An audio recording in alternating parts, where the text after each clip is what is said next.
Hello and welcome back to Space Engineers. In today's video, we're looking at another weapons mod, and this thing sitting right behind me is called the Hailstorm Missile Turret, which while could be easily mistaken for a vanilla block due to how well this model has been created.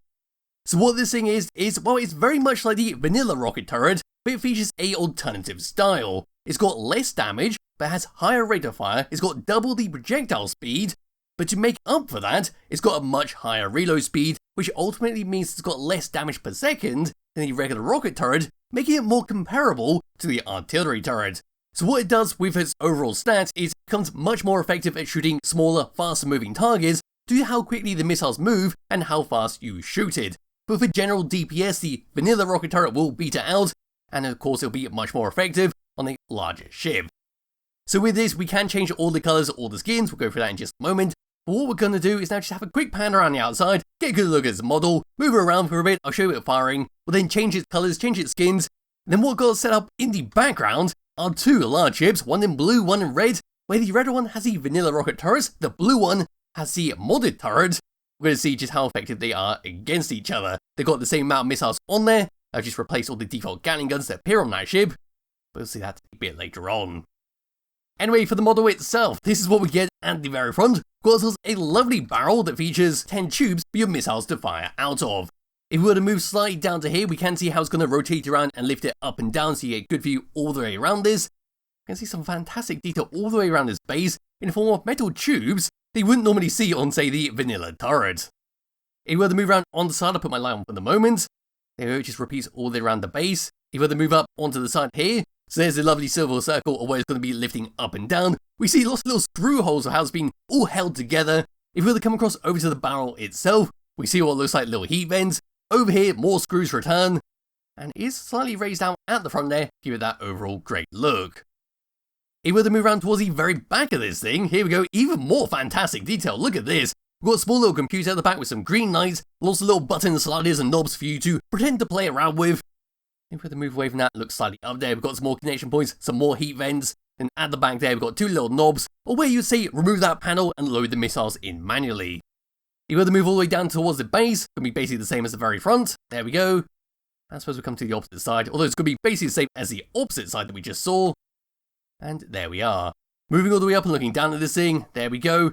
So once again, some more heat vents, some more great detail. Over from this section, we do have a tiny little antenna sticking up, what looks like a small little camera, which I presume would be the scanning thing to detect enemies and to allow it to fire automatically. Now we come all the way down and underneath it, which will be the connection point to connect up to your main system to load it up with ammunition. But there we go, again, a hell of a lot more detail that you wouldn't normally see because it would be clamped down onto a block. And there we go, that's a brief look around the outside of the Hailstorm Missile Turret. And as I said at the start, it looks bloody fantastic. I could easily be mistaken for one of Keen's own designs, be it a vanilla block or a DLC edition. So what I'm going to do is now just quickly grab hold of my character. I'm now going to drop down underneath this platform. I've got myself a hidden control seat, and I'm going to show you how this thing fires. So first of all, in first person view, this is what it looks like. So there's an ally up there, and there's an enemy over there. And just spinning this thing around, it does look bloody glorious. Now so to fire in this direction.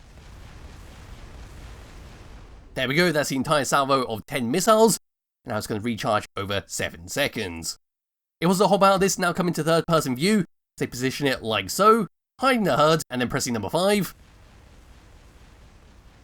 There we go, that's all it is. Pretty standard stuff. But now what I'm going to do is compare it to the vanilla rocket launcher, and we'll see how well this goes. First of all, let me just realign this over to this direction. There we are. Pressing 5 and 6 together. Just see the sheer difference in rate of fire.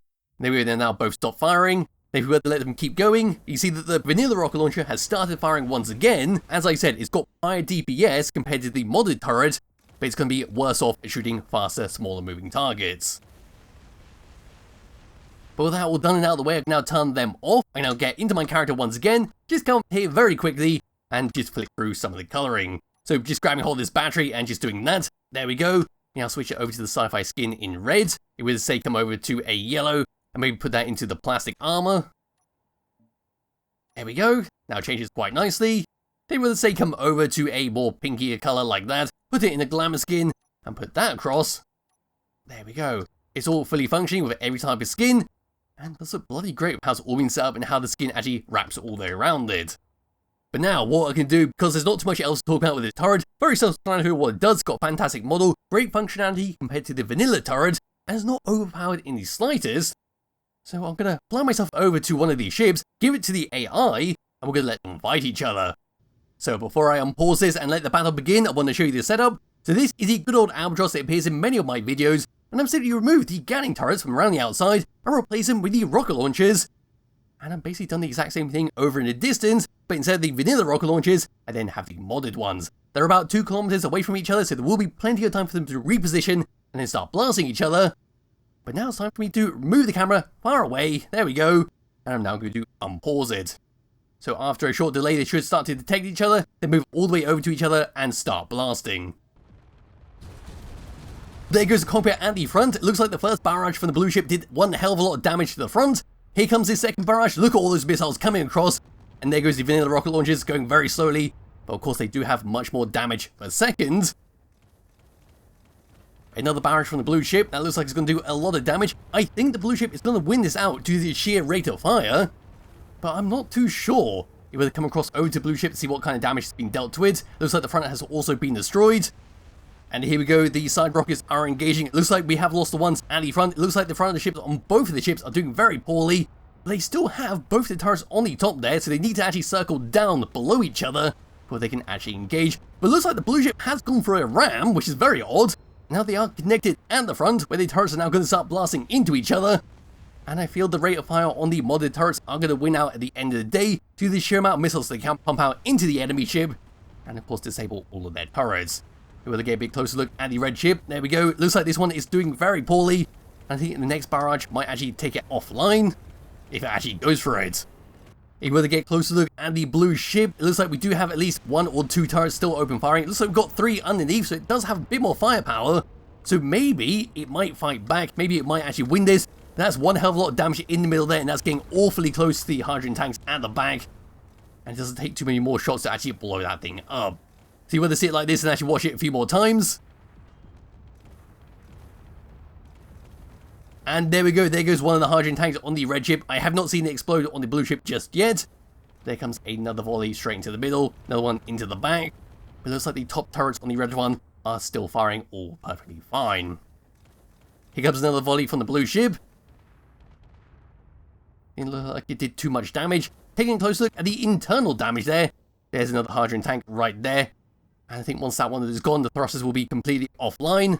But it seems to be a very quiet time now. They might be out of range of each other. They might not have the thrusters actually move into each other's range. So as the grab hold my character actually take a close look at the red ship. That turret's holding on for dear life. There's a hell of a lot of damage all the way around this. But the turrets on the top do seem to be in good enough condition. At least that one looks like it's fully functioning. That one could be functioning but offline. And on this side, it looks like it's all in one piece. That turret looks pristine. There's any kind of damage on this side apart from at the front. It will move over to the blue ship up here, so all the way up. Then you bring the camera back over so we can actually enable the dampeners. There we are. Coming all the way upward. It looks like it's in a much worse condition. That's probably going to be for the shorter reload and of course more damage dealt. But over to here, it looks like that turret is still in one piece. Both these turrets underneath are also in one piece. And we've still got plenty of thrusters at the back here to move this all the way around. Looking at the top here, it looks like all 3 turrets are fully functioning. And on the opposite side, well, compared to the red ship, this one has a lot more damage dealt, but at the end of the day, it is a bit of a stalemate between both of these turrets' effectiveness. But yes, that is that for the Hailstorm Rocket Turret. It's a fantastic turret to use in your world if you do want to have something with much more rate of fire, much more high projectile speed, that's great for shooting fast-moving targets. It's got an absolutely fantastic look that looks 100 times better than the vanilla rocket turret. And there'll be a link to its description below if you wish to download and play around it yourself, as well as a link to the Skybox I'm currently using. And I'll be back with another video some point soon. Bye bye.